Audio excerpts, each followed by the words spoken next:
Well, welcome everyone. Like Dunya said, thank you so much for finding the time. It's going to be another great spotlight event. I'm very grateful to our staff members for all the time they put to make sure that we get deeper into the incredible learning that happens at La Scuola. So multifaceted and so many different aspects that I think it couldn't really be summarized in one tour or one visit to the school. So thank you for being here today. Thank you so much, Chiara and Alice and Sally for putting this together. I really look forward to this. All right, thank you, Valle. I think I'm going to get us officially started. Welcome to our spotlight event about technology at La Scuola. My name is Dunya Salari. I'm the Director of Admissions, and I'm happy you can join us today. We wanted to host this event because many parents have strong feelings about technology. And however you feel about technology in the 21st century, it is part of our world. And at La Scuola, we believe that with intentionality, technology can be a real asset in a student's education. And I will let our faculty talk about this during our presentation. We will show you some videos of student work, and then we'll have some time for Q&A in the end. We will have, I will be recording this meeting so people can watch it at a later time. Thank you so much. And with this, I will get the presentation started. What is La Scola's approach to technology? All right, Alice, I think you're... Yes, hi everybody, and thank you for coming. My name is Alice, and I'm a head teacher in Grandissimi, age 4 to 5, and I'm also the technology coordinator for the preschool campus. Yes, as Dunya was saying, and as we all know, technology is part of our daily lives, and being able to use it fluently is crucial for children growing up in this world that we live in. Here is an interesting quote from Loris Malaguzzi. He explains that basically what happens when a child meets technology. He says that although the digital tool is something that is linear and rigid and programmed and clashes a little bit with the fluid and intuitive and curious mind of the child, the encounter is full of possibility in reality. And because technology, on the other hand, is also receptive and willing to execute and to listen to what the child has to say and to react. So the encounter of the two intelligence teaches how to solve a problem and stimulate the mind of the child. And as you can see in the next slide, yes, this is our starting point at La Scuola. Our philosophy is empower students not only to learn about technology, but also through technology, developing conceptual understandings and contributing to a prolific learning community within and outside the school to eventually become conscious digital citizens. And speaking of digital citizens, we know that technology is part of our identity as a school. Our school is recognized by the Italian government, and as you maybe know, the Italian immersion starts at an early age. Italian Ministry of Education believes in technology and has developed an entire plan called the Piano Nazionale Scuola Digitale around it. And also we are an IB school, and IB has always believed in technology as a way, as a tool to extend our capacity as educators and the capacities of the students, the abilities of the students. And we are also very much inspired by the Reggio Emilia approach and also the Reggio Emilia vision of technology. In Reggio, the schools, every class in the school is a place where technology serves its purpose, which is transforming teaching and learning contexts.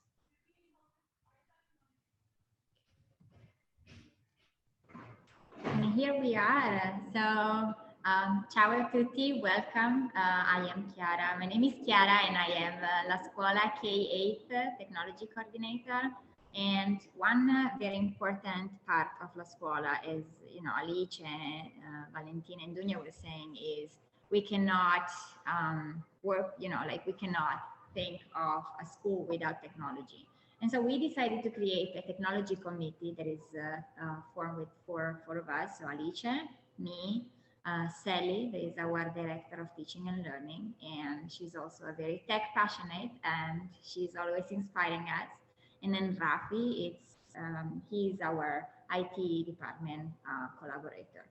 And what do we do in this technology committee?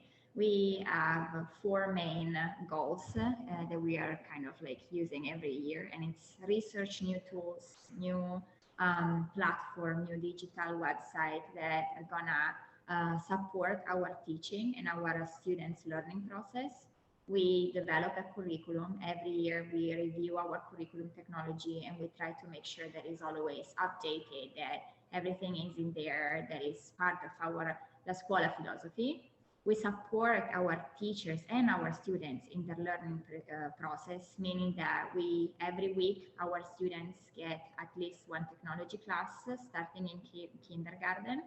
And we also support our teachers. So if one of our teachers is inspired by anything and it's interested in a specific concept, then we try to support them with the technology they need. And then we also reflect in terms of, okay, what did we do this year? Is everything going? So it's kind of like really a reflection, not only as a committee, but we reflect with the whole community. So we ask our students, we ask our teachers, we really try to get inspired by all of us. And thank you, Dunia. So what does technology mean for La Scuola? Alicia, if you want to start with preschool. Yes, grazie Chiara. Yes, in preschool, we are widely inspired by Reggio Emilia and also Reggio Emilia vision of technology. And so we believe that technology can be a place, which is something that I'll try to explain, but you will see in the slides coming up. Basically, technology blends seamlessly in the classroom and in what we do. And sometimes it's also hard to spot.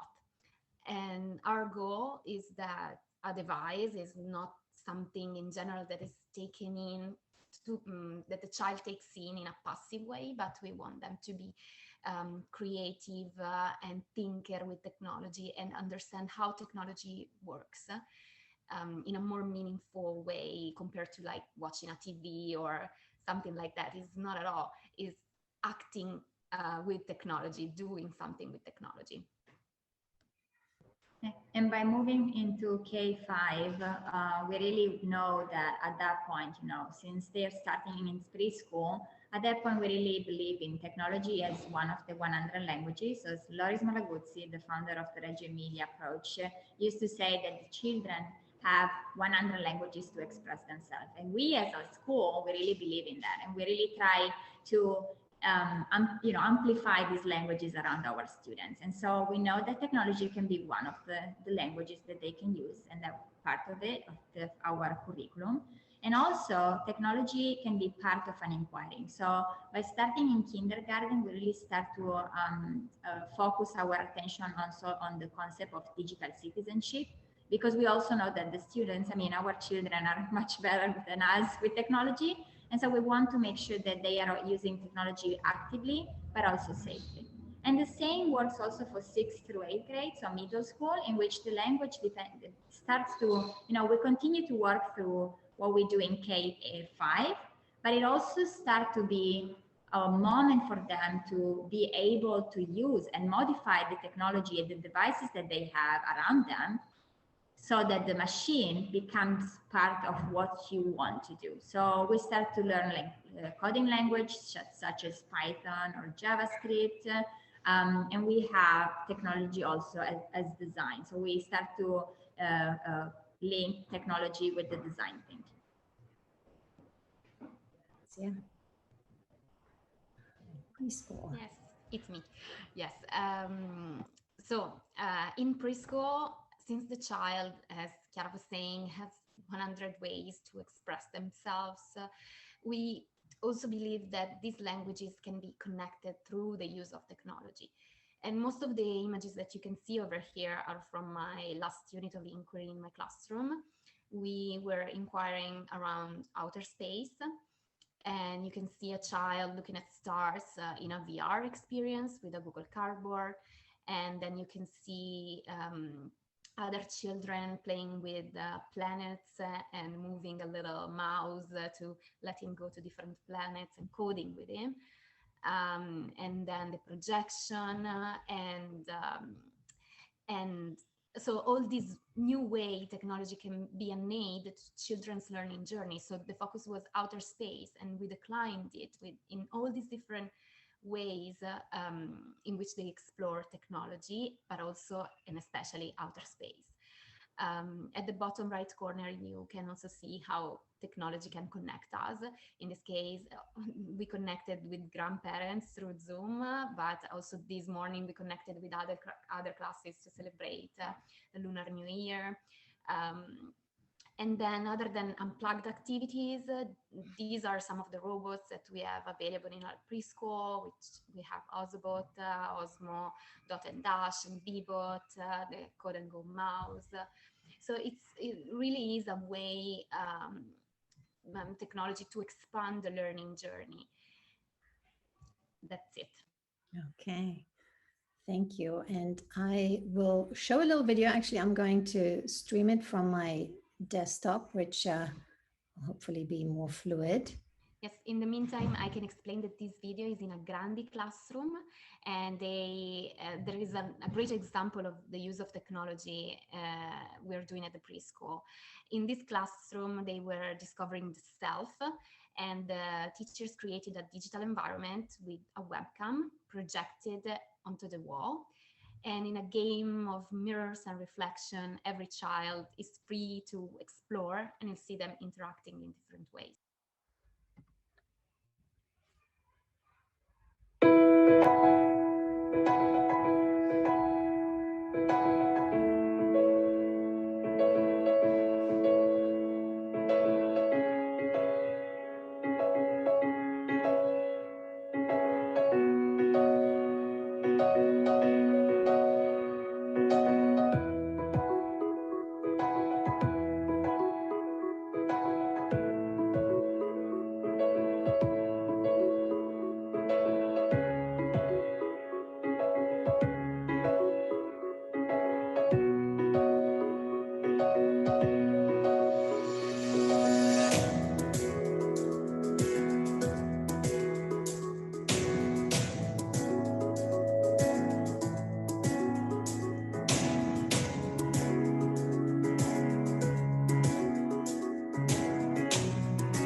To stop it here and go back to our presentation.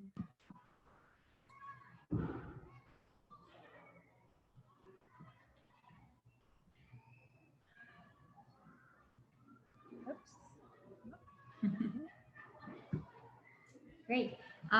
So then we move into kindergarten and second grade. One important thing that I want to mention is that we really are lucky to have a school from pre-K to 8th grade. And we really believe on the fact that it's a continuum. So with the fact that we know that most of our students are already experiencing this kind of technology around them, we also want to create a continuum for the new students and the students that come from preschool. So what we do here is that from kindergarten to second grade, we do a lot of unplugged activities. Most of the time, we also use robots. So they are the same as in preschool. So Ozobot, Bebot, Bluebot, Dot and Dash. I don't know if you're aware with, like, if you know them, but they are really great tools to learn the basic concept of coding, such as the sequence, looping, how to create an event.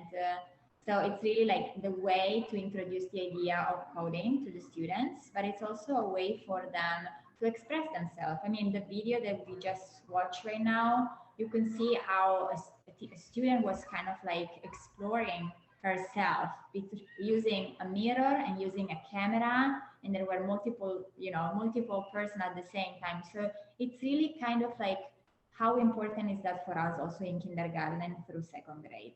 And then we do a lot of hands-on activities. Why are we doing that? Because also we are more than aware of the importance of screen time. So from from preschool through second grade, we really try to implement technology by not using a lot of screen time, but we prefer to use kind of like hands-on activities using our hands, and that's why we prefer to use robots at this point. And I think we have a video also for this kind of grade, where we're going to show you. It's a video it's a project that we did last year, and it's about a story of Gianni Rodari, that is an Italian writer, and last year we were celebrating 100 years of when he was born. And so we decided to create and tell the story of La Freccia Azzurra, that is one of his books, through a robot.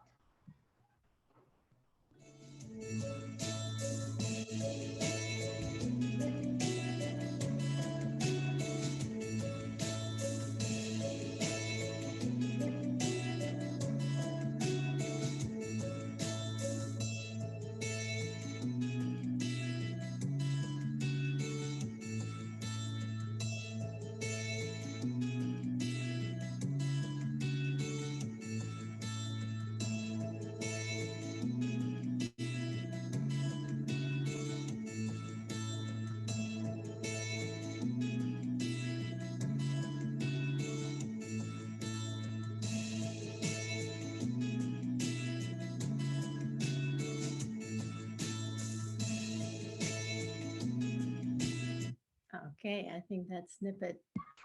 Perfect. And when you're going back, let me just explain to you what was happening there. So this robot is Ozobot, so one of the robots that we use. And the amazing concept around the Ozobot is that you can code this robot by using color coding. Each code, it's a sequence, and the moment the robot goes on top of the color, it's able to recognize the color, and so the robot does a movement.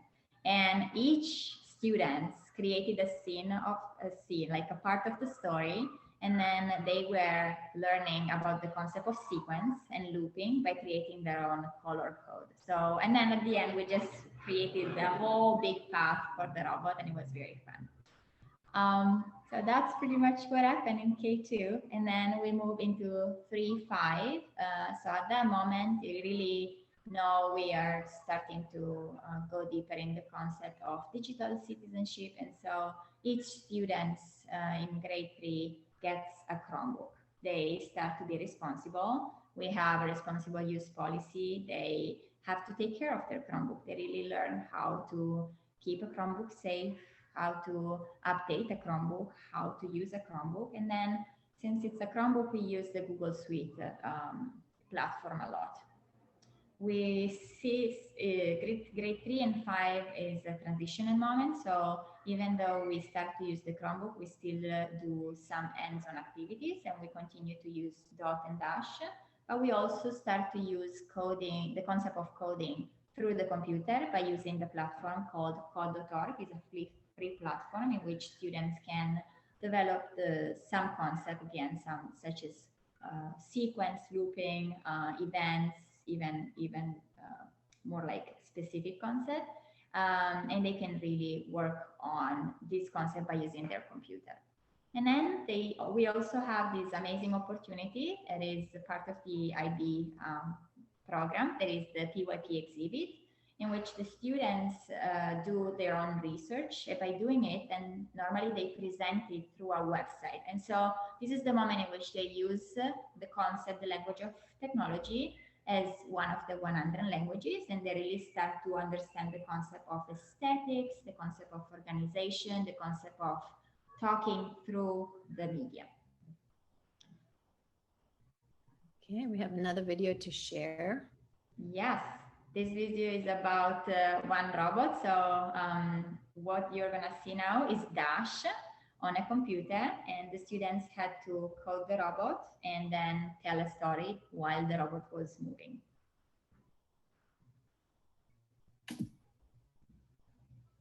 One day, Dot told Dash that he needed to get his hair cut. But Dash didn't want to get his hair cut, and he said, and he used an excuse as, I don't have hair. But Dot made Dash go all the way to the barber.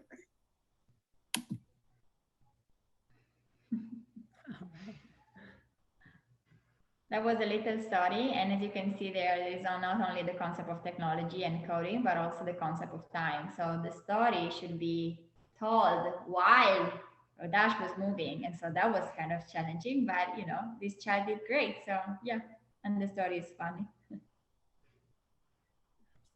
And then we move into middle school, in which really it's the moment in which our students, they know how to use Chromebooks since third grade. Normally, you know, even though if for the new students, we know they they come from an environment in which they used technology before. They also get a one-on-one Chromebook. So we have this program from third grade through eighth grade. And in this period, in middle school, they start to really learn about coding language. So we move into some more specific platform in which they can play around JavaScript and in Python. And we also use technology in a more specific way by doing video editing, film editing. We use a lot the Adobe suite. We do music. We have this amazing music program with our maestro Carlo. And so we work together to create some podcast or like music recording, and then the students are in charge of really editing the music, or if we are doing a video, sometimes last year we had this amazing program in which we created the video for one of our events at La Scuola, and not only the students were in charge of record the videos, interviewing people, but also they were in charge of doing, like creating the music as a background music for the video.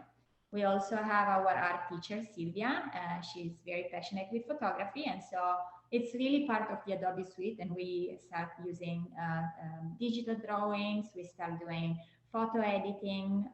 We also have a 3D printer, so our students start to work around the concept of 3D printer, and we use the platform called the Tinkercad, in which they can create their own design, and then we print it. And we also continue our web design, website design project. So we go even deeper into how to create a website, not only with Google Suite.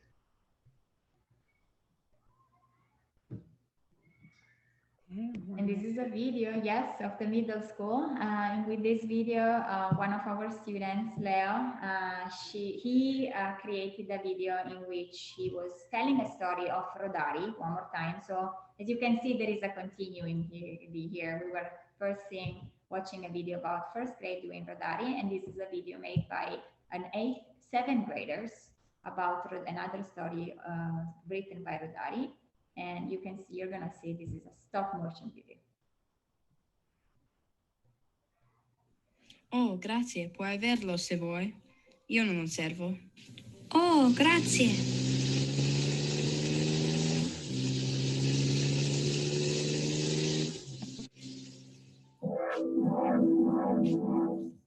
Wow, sono un cowboy. Wow, sono nel polizia.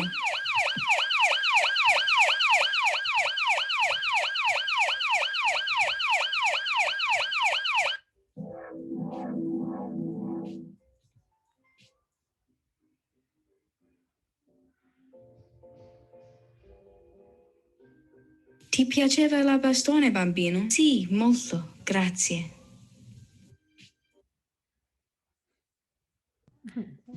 So this is a story about a magic stick that this child got as a present, and the student was really working around the whole setup, the ground, the Lego, and he then decided to record. He was doing the stop motion, and then at the end he recorded his voice by telling the story in Italian. Plus, he also added the background music. So it's really part of a huge, huge project that he made, and it was amazing. So I saw a fun video. Great, thanks.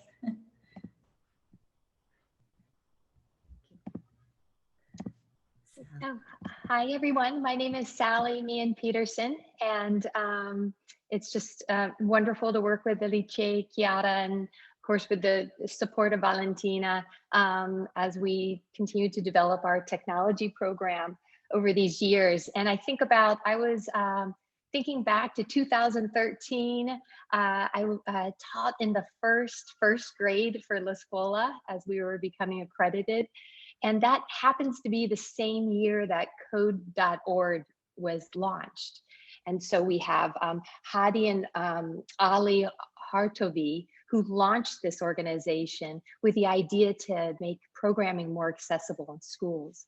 So December 2013 was the first hour of code, which is a day, and that's now become, you know, international. And at La Scuola, in our portable classroom in first grade, we collected 5 laptops. I think it was an iPad from Valentina and a laptop from a board chair, and our students participated. And that was the very beginning as we develop our coding program over the years. So it's a fun coincidence.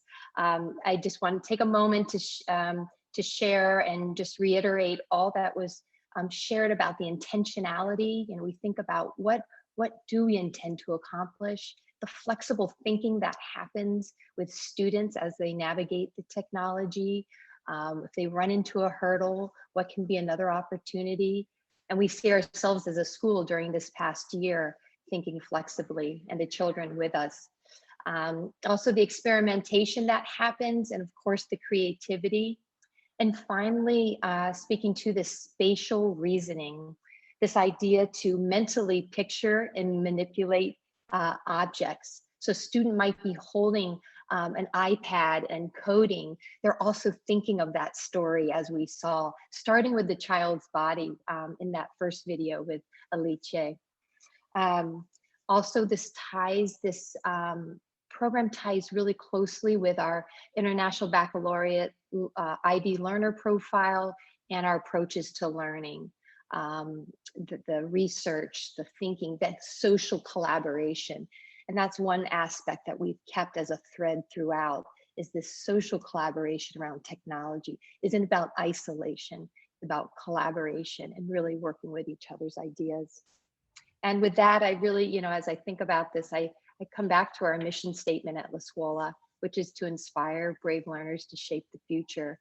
And with this, with our technology and this incredible team, we can do that. Thank you, Sally, and everyone. This was great. So we're opening it up for Q&A. Please, you are welcome to unmute yourself. We're a small group today, or you can post your question in the chat if you'd rather not speak up. We often have a few questions afterwards. I'd love to ask a question. Do you teach a specific coding language through code.org? I'm familiar with it. I'm just curious as to what, I know that Scratch is what you use for dot and dash. But, are you working on Python or any of the other? Depends on the years. So we, as part of the Reggio Emilia approach, one of the basic things that we do is really listening to our students' interest. And so for this reason, we try to, there is something called provocazione. So we provoke their interest, you know, into coding. So we normally introduce the concept of coding by saying, what is coding? The text phase, the block phase, you know, and so then we move in between them. And then, because, you know, we are so lucky to be in the Silicon Valley and have all these amazing parents also coming to us. And so sometimes there is 1 or 2 students per class that comes and say, oh, I know Python. And then we just really go deeper first on really learning what is Python, because I also have some students that are like, what are you talking about? But like normally we start with in code.org, we start with the block-based one, and then we move into JavaScript. And then we use also another platform that is called bitcode.com in middle school. I don't know if you ever heard about it, in which it's really about JavaScript. And if we also have, if I really see an interest in some students, we also try to build our first website from scratch. So I start a little bit, I introduce a little bit of HTML and CSS into it, so kind of like, but very basic. Thank you.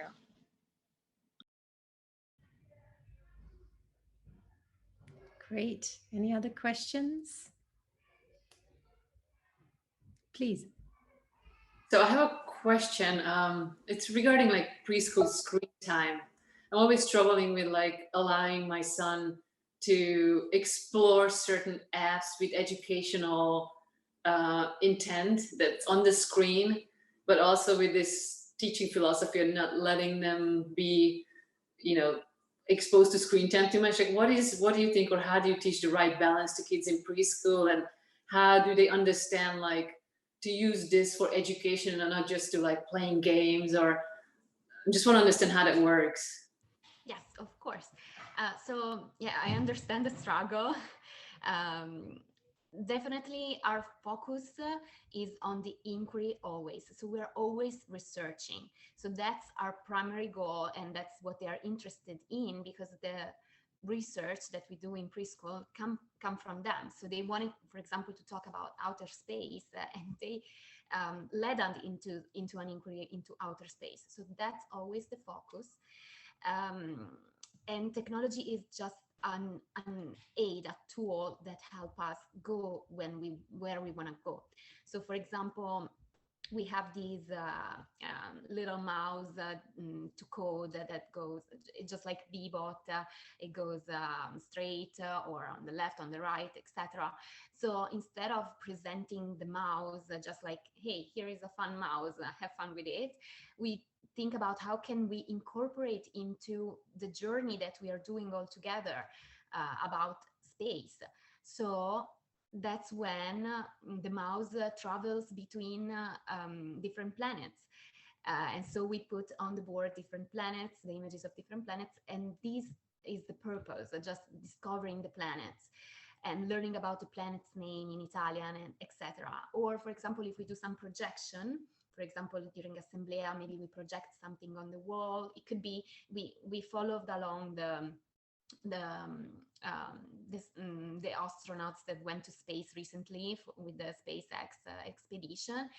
And we told them that it was in real time and we could see it all together.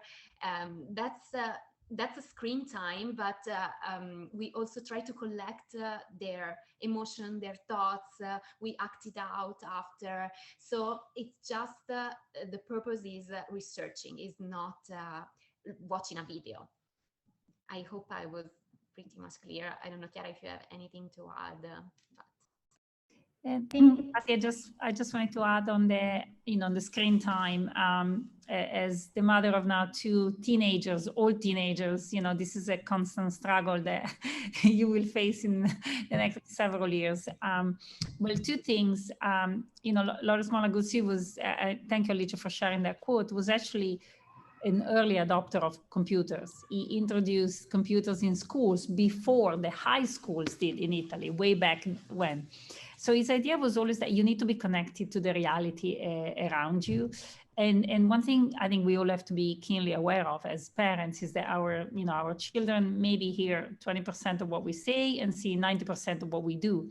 And so the fact that we're like always like walking around with this object in our hands is definitely not something that inspires them to pick up a book, because we many of us don't anymore. I think it's good though for you to have limits, just set times. It's impossible to keep them away from games. I think the other mothers on the screen may agree with me. It is just impossible. One thing you can do is also, as they get older, foster games where there is some kind of interaction. They can actually play collaboratively with friends or with others. don't make yourself into the enemy, or otherwise they'll hide it from you, and ask them questions about the games they're interested in playing. And at least in the younger years, there are many educational games. But then, set those boundaries. Just say, hey, this is technology time. So I really think if you just try to simply take it away, then it will backfire. They will become, game junkies later on. So I hope this helps.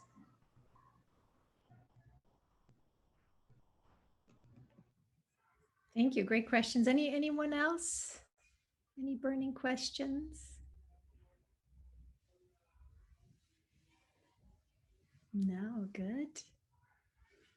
Okay. Well, thank you so much for joining us.